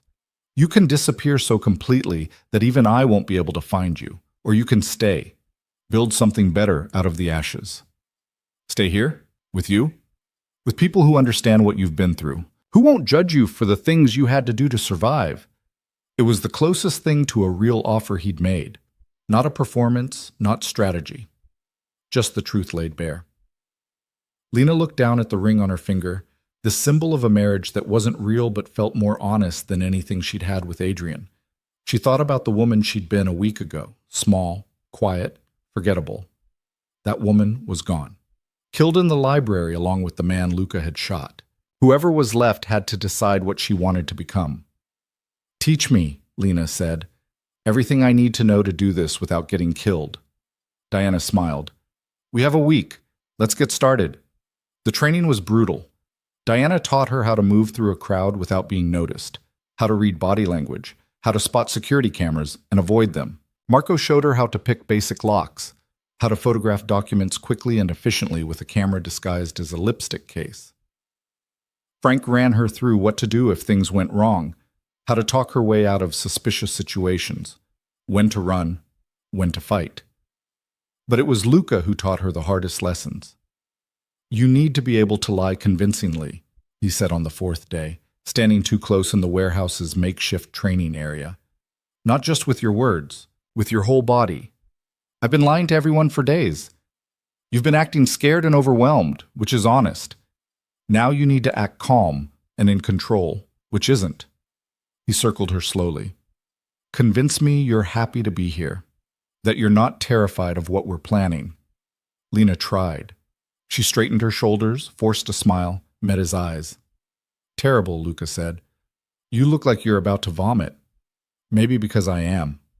Then use it. Channel that fear into something else. Anger, desire, anything that makes you look alive instead of frozen. I don't know how. Yes, you do. You've been angry since the moment I met you. Angry at Adrian for humiliating you. Angry at your father for dying. Angry at me for dragging you into this. Use it. Lena glared at him, and something in her chest ignited. He was right. She was angry, furious, at all of them, but mostly at herself for being too weak to fight back until someone else gave her permission. Better, Luca said. Now seduce me. She froze. What? If we get caught during the break-in, the best cover is that we snuck away to be alone. That means you need to look like you want me. Can you do that? This is ridiculous. This is survival. Now do it. Lena took a breath, stepped closer, put her hand on his chest. His heart beat steady under her palm, unaffected. She looked up at him through her lashes, trying to channel every romance movie she'd ever seen. Luca caught her wrist. You look like you're trying to sell me a car. Try again. I don't know what you want from me. I want you to make me believe you'd risk everything to touch me. That being close to me matters more than being safe. His grip on her wrist loosened, his thumb stroking the pulse point. Convince me, Lena. She should pull away. Should tell him this was too far, too dangerous, too close to something real. Instead, she moved into his space, close enough to feel the heat coming off his body. Like this? She whispered. Better. His free hand came up to cup her face. But you're still thinking too much. Stop thinking. I can't just turn my brain off. Then think about something else. Think about how much you hate Robert Cole. How good it'll feel when we destroy him. Think about... She kissed him. It was impulsive, stupid, the exact opposite of what she should be doing. But Luca had told her to stop thinking, and kissing him was the only way to shut her mind up. He went very still for half a second. Then he kissed her back, his hand sliding into her hair, his mouth hot and demanding against hers. It wasn't gentle. It wasn't sweet. It was the kind of kiss that felt like a fight, like they were both trying to win something neither of them could name. When they finally broke apart, Lena's heart was hammering and her lips felt bruised. That, Luca said, his voice rougher than usual, was convincing. Was it real or practice? The question slipped out before she could stop it. Luca's thumb traced her lower lip. Does it matter? Yes. Why? Because I'm starting to forget where the performance ends and reality begins, Lena thought. Because I'm married to you and everything but the legal paperwork, and I don't know if that's the worst thing that's ever happened to me or the best. Forget it, she said, stepping back. It doesn't matter. But Luca caught her hand, pulling her back. It was real, he said quietly. In case you were wondering. Don't. Don't what? Don't make this complicated. Too late. He released her, but his eyes stayed on hers. It got complicated the moment you got in my car. Everything after that was inevitable. Before Lena could respond, Diana called from across the warehouse. Luca, we have a problem. They found her at the computers, her expression grim. On screen was security footage from outside the warehouse, grainy, black and white, but clear enough to show a car parked across the street. Someone sitting in the driver's seat, watching. How long? Luca asked. Showed up an hour ago. Haven't moved since. Diana zoomed in, but the angle was wrong to see the driver's face. Could be Coles. Could be feds. Could be someone else entirely. Someone else meaning who? Meaning you have more enemies than just Robert Cole. Frank joined them, his hand resting on the gun at his hip. You've been making moves, Luca. People notice. Then we move up the timeline, Luca decided. The gala's in 3 days. We can't wait. We go tomorrow night instead. Tomorrow? Lena's voice pitched higher. I'm not ready? You're as ready as you're going to be, and if someone's watching this warehouse, they're going to figure out what we're planning eventually. We move fast, or we don't move at all." Diana was already typing, pulling up new information. "There's a smaller event tomorrow night. Private dinner, 20 guests, at Cole's estate. You're not on the list, but I can get you on it. Do it." "Luca," Lena grabbed his arm. "This is insane. We need more time." "We don't have more time." He covered her hand with his. "I know you're scared, but we can do this. Together." Together. The word felt like a promise and a threat all at once. "Fine," Lena said. "Tomorrow night. But if we die, I'm blaming you." "If we die, I'll accept full responsibility." The next 24 hours passed in a blur of final preparations. Diana drilled Lena on the floor plan until she could navigate Cole's estate with her eyes closed. Marco gave her the camera lipstick and made her practice photographing documents until her hands stopped shaking. Frank taught her 3 ways to incapacitate someone if they caught her in the private wing. "Aim for the throat, the groin, or the eyes," he said, demonstrating on a practice dummy. "Hard and fast. Don't hesitate." "I can't hurt someone." "You can if it's you or them." Frank's expression was hard. "The Coles won't hesitate to hurt you. Don't give them the courtesy of your mercy." By the time evening arrived, Lena felt simultaneously overprepared and completely unprepared. She stood in front of the mirror in Luca's bedroom, their bedroom, she supposed, given that she'd been sleeping there for over a week now, wearing another dress that cost more than her yearly salary. This one was midnight blue, sleek and elegant, with a neckline that showed just enough skin to be distracting. Teresa had styled her hair in an updo that looked effortless but had taken 40 minutes to create. Diamond earrings, real diamonds, Luca had assured her, caught the light every time she moved. She looked like someone who belonged at a private dinner with millionaires and criminals. She looked like Mrs. Moretti. "Ready?" Luca appeared behind her in the mirror, devastatingly handsome in a black suit that probably cost more than her car had. Well, her old car. She didn't have a car anymore, didn't have an apartment, a job, a life that was recognizably hers. "No," she said honestly. "Good. If you weren't nervous, I'd worry." He held out a small velvet box. "One more thing." Inside was a necklace, a simple platinum chain with a pendant that looked like a teardrop diamond. Beautiful, expensive, and completely innocent. Except when Luca opened the pendant, it revealed a tiny USB drive. "Emergency backup," he explained. "If something goes wrong and we can't get the photographs out, you can copy files directly onto this. It's encrypted. Even if they find it, they can't access what's on it without the password." "Which is?" "Your father's birthday. Month, day, year." Lena's throat tightened. "How did you know when his birthday was?" "I know everything about you, Lena. I've known since the day I decided you were worth saving." He fastened the necklace around her throat, his fingers brushing her skin. "This isn't just about revenge anymore. It's about making sure your father's death meant something." "It always meant something." "Then let's prove it." The drive to Cole's estate took 30 minutes. Lena spent it trying not to vomit, focusing on breathing, on the plan, on anything except the fact that she was about to walk into the home of the man who'd murdered her father and smile at him over dinner. The estate was even more impressive than she'd imagined. Stone and glass and old money, surrounded by grounds that probably required a full-time staff just to maintain. Cars lined the circular driveway. Mercedes, Bentleys, one Rolls-Royce that looked like it cost more than a house. Security checked their names at the door. For one heart-stopping moment, Lena thought they'd been caught, that Diana's hacking hadn't worked, that this was all a trap. Then the guard smiled and waved them through. Inside, the dinner was already underway.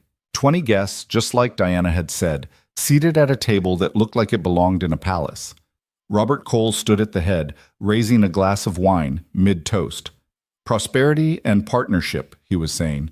"To the future we're building together." "To the future," the guests echoed. Robert's eyes landed on Luca and Lena, and his smile sharpened. "Mr. and Mrs. Moretti, what a pleasant surprise. I didn't realize you'd be joining us." "Last-minute addition," Luca said smoothly. "I hope we're not intruding." "Not at all. Please sit." Robert gestured to 2 empty seats near the far end of the table, close enough to be included, far enough to be isolated. "We were just discussing the benefits of international expansion." They sat. Lena accepted a glass of wine she wouldn't drink and tried to look like she belonged. Across the table, Marcus Webb watched her with open suspicion. Adrian wasn't there, thank God. Small mercies. Dinner progressed with agonizing slowness. Courses came and went, each one more elaborate than the last. Lena pushed food around her plate, smiled when appropriate, and counted down the minutes until Luca would give her the signal. It came during dessert. Luca's hand on her thigh, squeezing twice. Time to move. "Excuse me," Lena said, standing. "Ladies' room?" Robert gestured toward a hallway. "Third door on the right." She walked away slowly, aware of eyes following her. In the hallway, she counted doors. 1, 2, 3. The bathroom. But she kept walking, past it, deeper into the private wing of the house. The safe was supposed to be in Robert's study. Second floor, east wing, behind a painting of a hunting scene. Lena climbed the stairs, her heels silent on the thick carpet, her heart hammering so hard she was sure someone could hear it. The study door was unlocked. Inside, everything was exactly as the floor plans had shown. Massive desk, leather chairs, bookshelves that probably held first editions. And there, on the far wall, the hunting scene. Lena crossed to it, lifted the frame away from the wall. Behind it, the safe. Digital keypad, biometric scanner. Impossible to crack in the time she had. Except Diana had given her Robert's fingerprint lifted from a wine glass at the restaurant, transferred onto a thin silicone sheet. And Marco had hacked into Cole's security system, found the backup codes for when the biometric failed. Lena pressed the fake fingerprint to the scanner, her hands shaking. It beeped, flashed red. Failed. She tried again. Red again. Panic clawed at her throat. This wasn't working. She was going to get caught, get killed, get Luca killed. Try the backup code. Luca's voice from the doorway nearly made her scream. He crossed to her in 3 strides. 419522, his daughter's birthday. He has a daughter? Had. She died when she was 6, car accident. Luca punched in the code and the safe clicked open. He's never changed the code since. Inside, exactly as Diana had predicted, were files. Physical files, photographs, ledgers, evidence of crimes spanning decades. Lena pulled out the camera lipstick, started photographing, page after page, clicking as fast as her shaking hands could manage. Luca kept watch at the door, tense and alert. 2 minutes, he said quietly. She photographed faster. Names she recognized, names she didn't. Payments, murders, trafficking routes. Her father's name appeared in one document, a kill order signed by Robert Cole, dated 3 days before his death. Lena's vision blurred with tears, but she kept photographing. 30 seconds, Luca warned. She grabbed the last file, clicked the camera once, twice, 3 times. Then she shoved everything back into the safe, closed it, replaced the painting. Go, Luca said. They made it to the hallway before the footsteps started. Someone coming up the stairs, moving fast. Luca grabbed Lena, pushed her against the wall, and kissed her. His body pressed against hers, his hands in her hair, making it look like they'd snuck away for exactly the reason he'd said. The footsteps stopped. Someone cleared their throat. Luca pulled back slowly, both of them breathing hard. Marcus Webb stood at the top of the stairs, his expression caught between disgust and suspicion. The bathroom's on the first floor, Marcus said. We know. Luca's hand stayed on Lena's waist, possessive and unapologetic. We wanted privacy. This is a private dinner, not a hotel. Then maybe your father shouldn't have seated us so close to temptation. Luca straightened his jacket, utterly unflustered. We'll head back down. Wouldn't want to miss the end of dinner. He led Lena past Marcus, down the stairs, back toward the dining room. Her legs shook so badly she was surprised she could walk. They made it back to their seats just as coffee was being served. Robert looked up as they sat down, his eyes moving from Lena's flushed face to Luca's smudged collar. Everything all right? Robert asked. Perfect, Luca said. Just needed a moment. Robert's smile was knowing, almost paternal. Young love, I remember those days. The rest of dinner passed without incident. They drank coffee, made small talk, and when it was finally time to leave, Lena thought she might actually survive this. Then, at the door, Robert stopped them. A word, Luca, if you don't mind. Luca's hand tightened on Lena's. Of course. Robert led them to a side room, small, intimate, designed for private conversations. He closed the door behind them, and suddenly the air felt too thin. I know what you're doing, Robert said. Lena's heart stopped. You're trying to build your own empire, Robert continued. Step out of your father's shadow. I respect that. But you're making mistakes. What kind of mistakes? Luca asked, his voice giving away nothing. Trusting people who can't be trusted. Getting involved with things you don't understand. Robert's eyes shifted to Lena. Marrying women with complicated fathers. Lena's father is dead. Exactly. And dead men leave behind unfinished business. Robert moved closer to Lena, studying her like she was a problem he was trying to solve. Your father was a good man, Mrs. Moretti. Thorough, honest, loyal. Those are dangerous qualities in my line of work. He was an accountant, Lena said, her voice steadier than she felt. Not a threat. He was both, and now you're here, married to one of my competitors, sitting in my home, pretending you don't know what your husband does for a living. Robert's smile was cold. I'm not a fool, my dear, and neither are you. So let's stop pretending. Luca moved between them. If you have something to say, Robert, say it to me. I'm saying that if you want to survive in this world, you need to choose your battles carefully, and your wife needs to decide whose side she's really on. Robert opened the door, gesturing for them to leave. Think about it, both of you, before it's too late. In the car, Lena finally let herself shake. The camera lipstick felt like it was burning in her clutch, the necklace around her throat suddenly too tight. He knows, she said. He suspects. It's not the same thing. He's going to kill us. He's going to try. Luca pulled out his phone, typing quickly. Diana, we got it. Everything. Start preparing the files for release. Release? Lena grabbed his phone. We're supposed to give it to the prosecutor, build a case. Plans changed. Robert just showed his hand. He knows we're a threat, which means we're out of time. Luca took the phone back. We release everything tomorrow. Every crime, every murder, every dollar he stole. We burn his empire to the ground before he can burn us first. That's not justice. That's revenge. Justice takes too long. Revenge is immediate. His eyes met hers in the dark car. Your father's been dead for 2 years. How much longer do you want to wait for someone to pay for that? Lena thought about the kill order with her father's name on it. About Robert Cole's smile as he'd threatened her. About all the people who died so Robert could keep his secrets. Tomorrow, she said. We release everything tomorrow. Good. Luca's hand found hers. Because there's no going back after this. Once we pull this trigger, we're at war. War. The word should have terrified her. Instead, it felt like permission to finally fight back. Tomorrow, the Cole family would learn what happened when you killed the wrong man's daughter. Tomorrow, they'd pay for what they'd done. Tomorrow, Lena would stop being a victim and become something else entirely. She just hoped she'd survive long enough to see it. The documents went live at 6 in the morning. Diana had uploaded everything to a dozen news outlets simultaneously. Major papers, investigative journalists, federal databases, even social media accounts with millions of followers. By 7, the internet was on fire. By 8, news vans were parked outside Robert Cole's estate in his downtown office building. Lena watched it all unfold on the television in Luca's study, coffee forgotten in her hand, unable to look away from the headlines scrolling across every channel. Cole family empire linked to decades of crime. Evidence of murder, money laundering, human trafficking surfaces.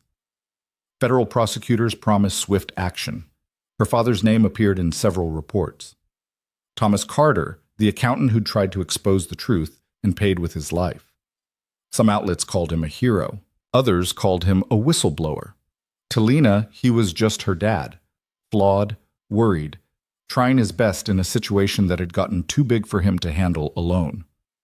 They're already moving, Luca said, standing by the window with his phone pressed to his ear.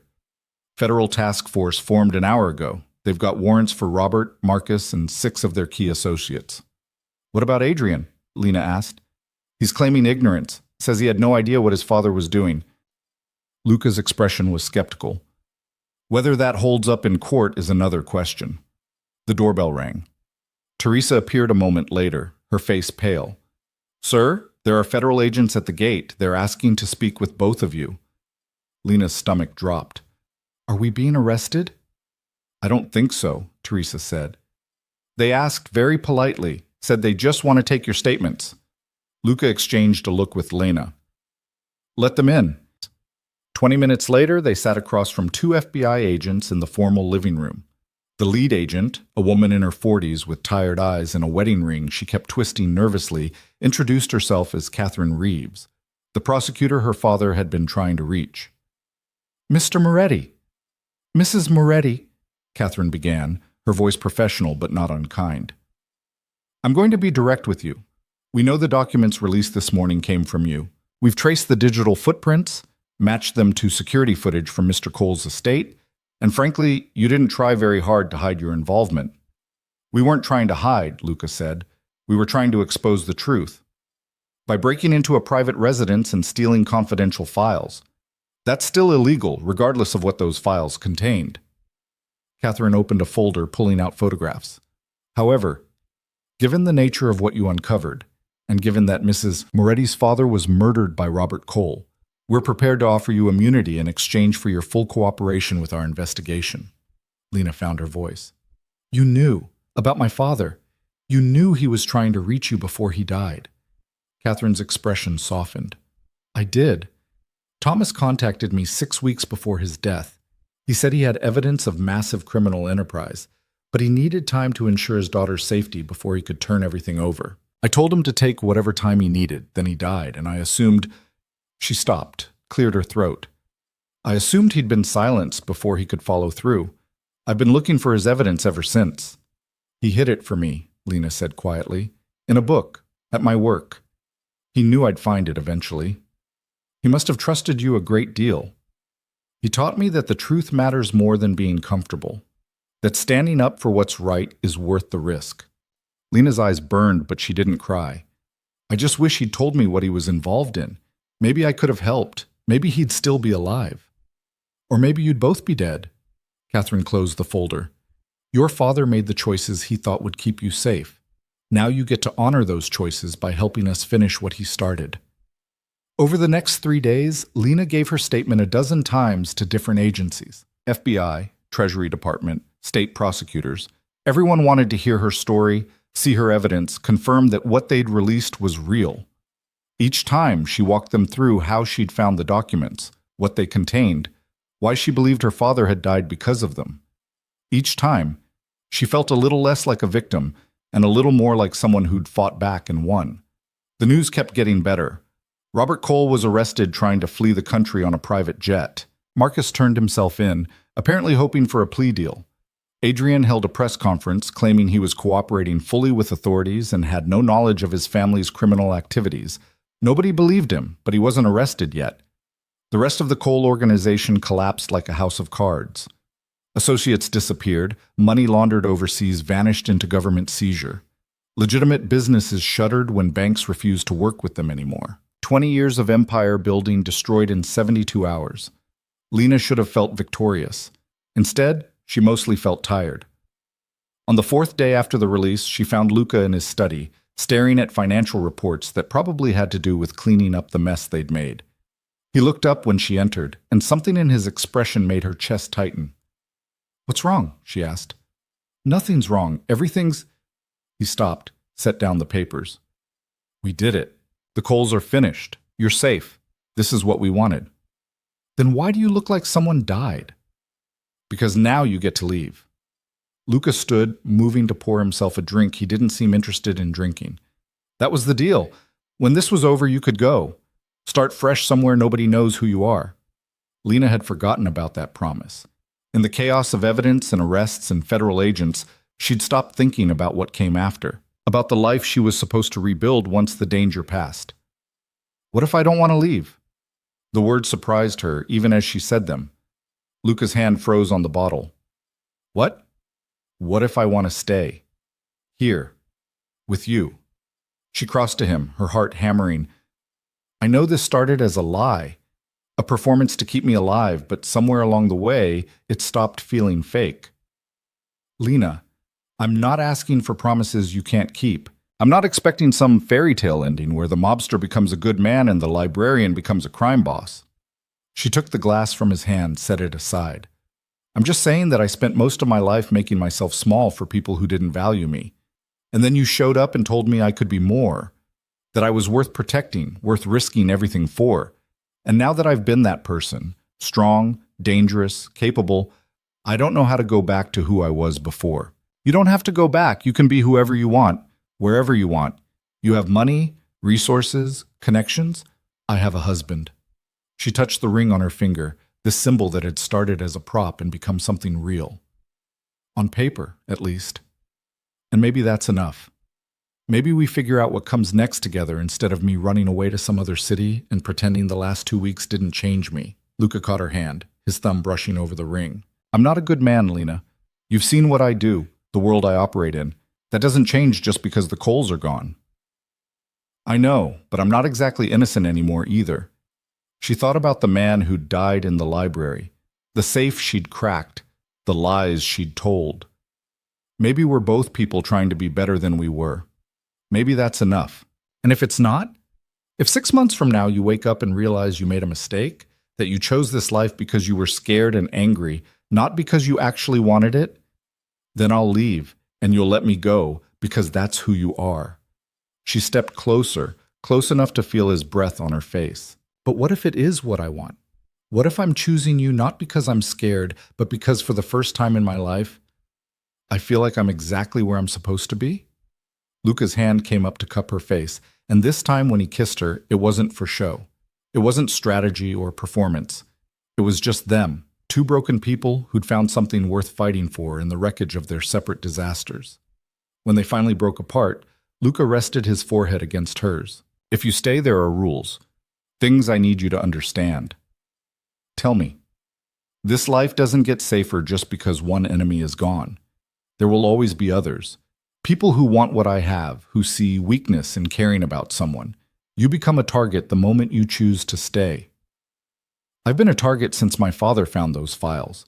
At least now I know how to fight back. And there are parts of my business I can't change overnight. Things your father would have hated. Things that will make you question whether I'm worth the compromise.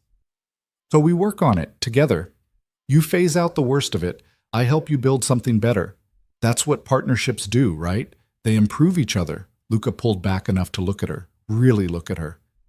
You're serious about this. I've never been more serious about anything in my life. Then we do this right. He reached into his desk drawer, pulled out a small velvet box. The ring you're wearing was a prop. Something I grabbed because we needed you to look married. This is different.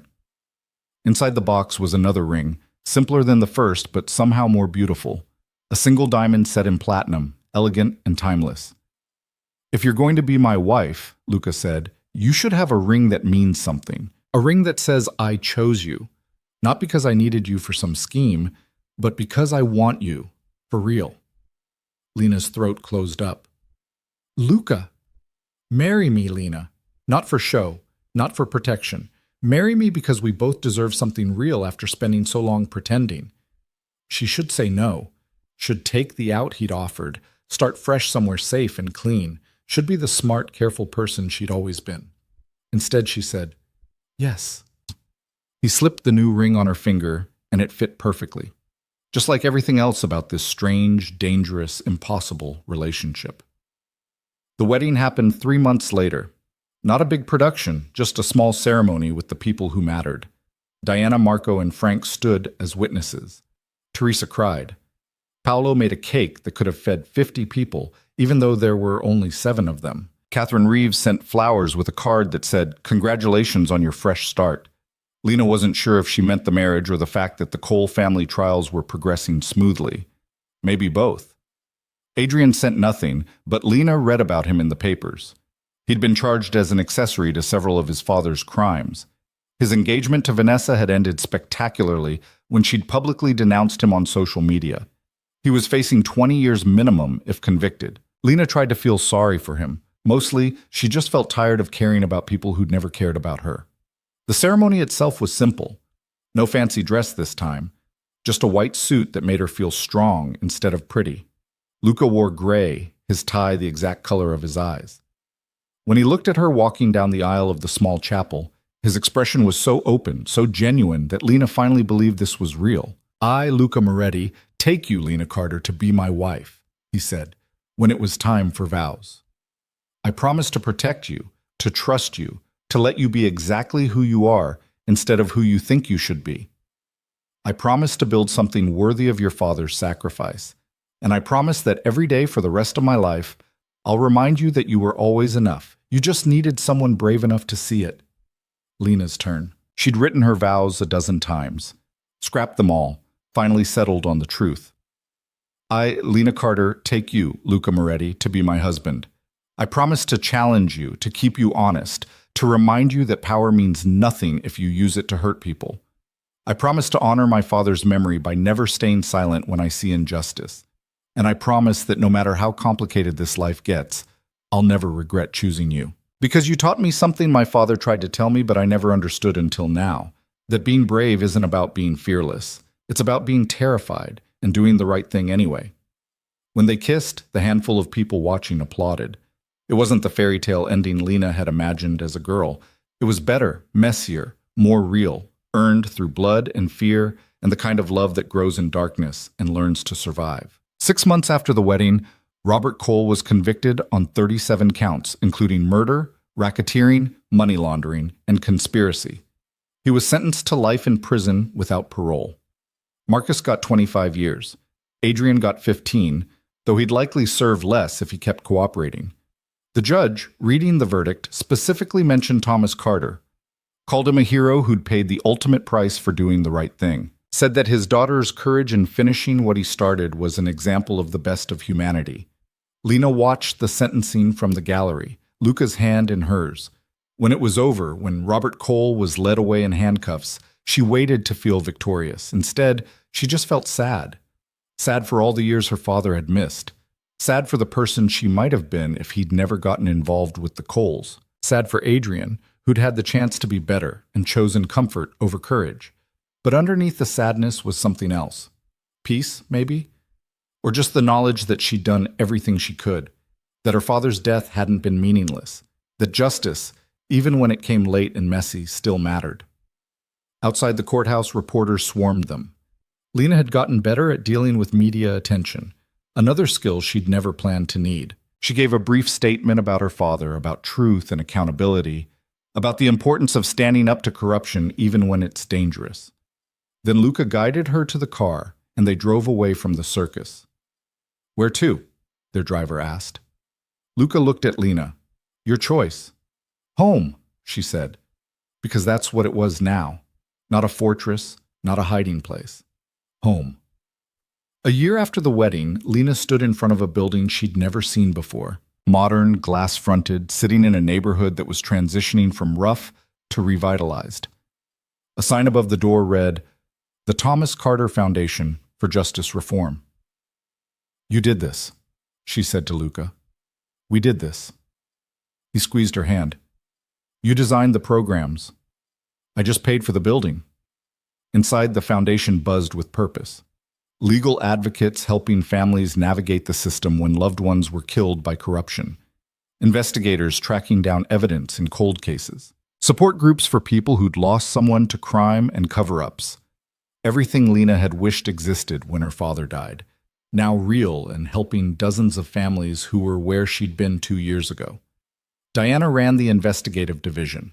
Frank handled security and training for people who needed to learn how to protect themselves.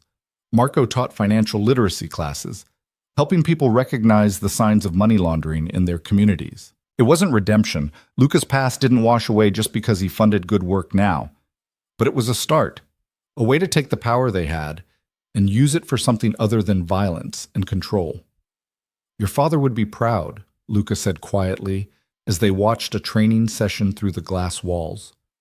"I think he would be proud that I'm not trying to be perfect," Lena corrected, "that I'm just trying to do better than yesterday.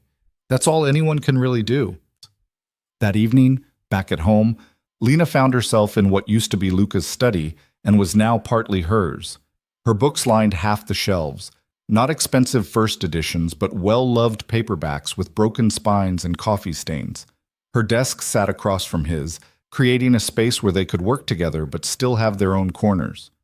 On her desk sat a framed photograph of her father, smiling, younger than she remembered him, holding a tiny Lena in his arms. She touched the frame, tracing his face. "Miss him?" Luca asked from the doorway.